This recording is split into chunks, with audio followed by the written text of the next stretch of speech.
Welcome to RC Mojo and Cross RC MC8. Last time we got most of the cab done, and this time we'll tackle the load bed. And just like last time, I won't show every step, just show you guys the interesting bits.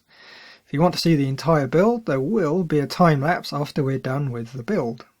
Anyway, let's get on with it. Lots of big bits for this one, nice and chunky. Best to start with the boxes that go under the bed. They go together much like the electronics box. Build up the sides, keeping them square with a woodworking square, and stick the two mounting rails on the side with the slots. Build up two of them and put them off to one side. They're supposed to be mounted up under the bed, but to make painting a bit easier, these won't go on until all the rest of it's painted. It's always a good idea to think about painting, even at this early stage. The side rails, tail and front now get fitted. When you're doing this, make sure you have a nice flat surface. The thickness of the bed will keep it mostly straight, but a flat surface will guarantee it. Use the square to make sure everything is straight, fit the two triangle reinforcing bits, then leave it for a few minutes to harden up. Since everything else mounts up to what we've just done, it's good to make sure it's nice and solid. Flip the bed upside down and put it on a box so it's not resting on the front bit. While the welds will be quite strong, if they're at all soft they can still drift, so why take the chance? The frames fit to the bottom of the bed. They have a bit of allowance for mounting, so make sure the gap is even at each end. Use plenty of plasti-weld, making sure it wicks all the way from one end to the other. Offer up the rails and see how well they line up. There shouldn't be any gaps. If there is, you have time enough now to slightly adjust the frames with a bit of pressure. When it's all nice and straight, weld the rails in place. Right, mounting the bed to the chassis. This isn't self-jigging, so the easiest way to make 100% sure it all lines up is to fit the lugs to the chassis. Just lightly, the screws are just tight enough to stop the lugs falling over. The holes in the lugs are already oversized, so you could probably get away with just sticking them on, but doing it properly really doesn't take that much longer. With the lugs on the chassis, carefully drop the bed in place. Make sure all the lugs are nice and square, and put a drop of plasti-weld on each. You don't need a lot at this stage. We don't want it to run all the way down to where the screw is, just enough to tack it on.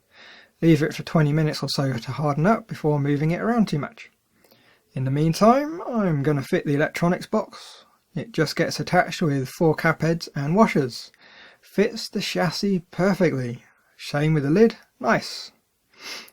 Judging by the lighting change, this was probably left overnight. It's always better to be safe than sorry. The bed gets removed and all the lugs get some extra plasti-weld to wick in and make sure that they're securely attached. Takes a while to do, but now we know 100% it will be a perfect fit. Okay, now the side panels get welded together. Not much to say about them at this stage, except you want to leave them on a flat surface with some weight on the ends to make sure they don't end up with a curve. While they're drying, you can fit the two fuel can mounts. There's 2 triangle bits that fit to the bottom of the bed, then 2 bits with holes for the cans. Again, not self-jigging. So, pop the cans into their mounts, slot them into the triangle bits and apply a little bit of plasti-weld.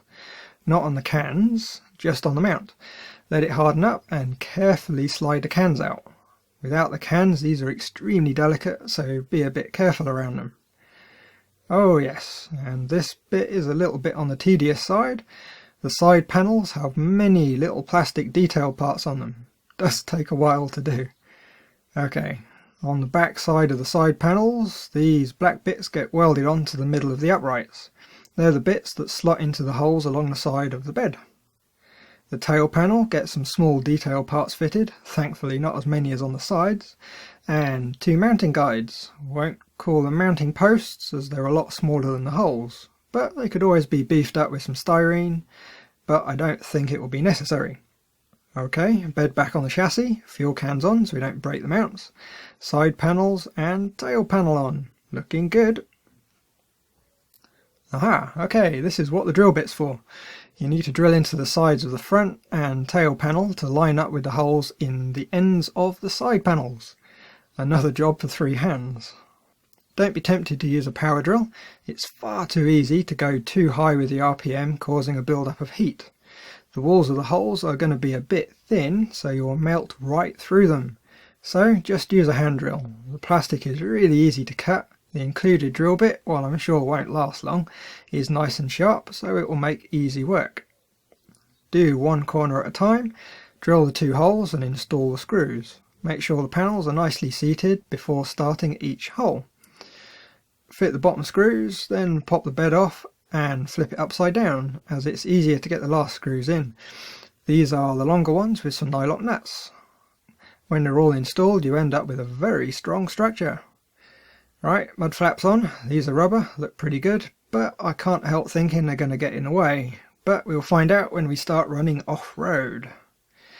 And that's the bed complete, or at least as complete as we're going to get before paint. Next, we can fit some electronics.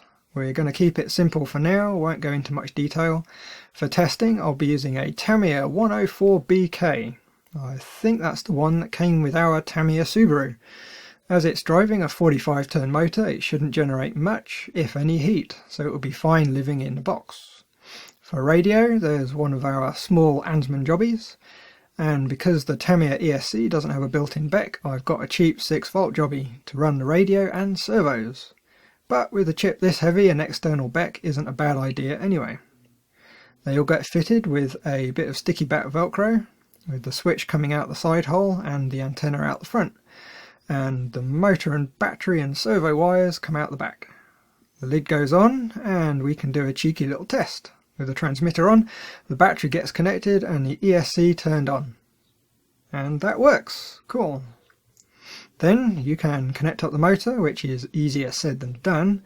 The motor wires are an inch or so too short to make it easy. I had to take the bed off as I can't get my fingers in. Nice. Assuming the motor works, we can pop the cab on. And here it is, and here's the roof. That's going to make it so much easier to connect things up when we're outside. But before we fit it, I'm going to put the headlight guards on. They come a little lower than the side steps under the doors, so if the cab hits anything, there's a even chance the steel guard will take the hit and not the plastic. They just get attached with these 4 small little self-tappers. Then the cab gets positioned on the chassis, and a long cap head with a large washer go through the mounting lugs on the cab and into the front cross member on the chassis. Do them up so they're just snug, and then back them off an 1/8 of a turn or so. It's supposed to be a hinge, remember. The back of the cab locks into a pair of plastic clips, which I really should have filmed, but I didn't. They are there though. They get mounted to some threaded holes in the chassis. And we're nearly there now. Might as well fit the spare wheel, as that little frame bit on the cab looks a bit precarious without it. There's a long M3 screw and an eye lock that goes through the cab and the wheel, and then there's this neat little metal bit. Looks the part, I think. Okay, roof pops on. Nice. That's plenty of truck for a test run. Nothing major, just 20 minutes running around the car park. This is for 2 reasons. First, I really want to drive it. Second, is to make sure that nothing comes loose. Give the gear train some running to bed it in while we can keep an eye on it. Remember, the gearbox was a bit stiff and the axles rather notchy. We can also see how the steering goes, see if there's anything that might need a tweak, and of course it's a lot easier to tweak before we paint it. Right, I think that'll do for this video. We got quite a lot done. As always, if you enjoyed the video, please do leave a like. Comments are always great to see. And if you're not already, why not subscribe so you don't miss the next video? Thanks for watching. Bye guys.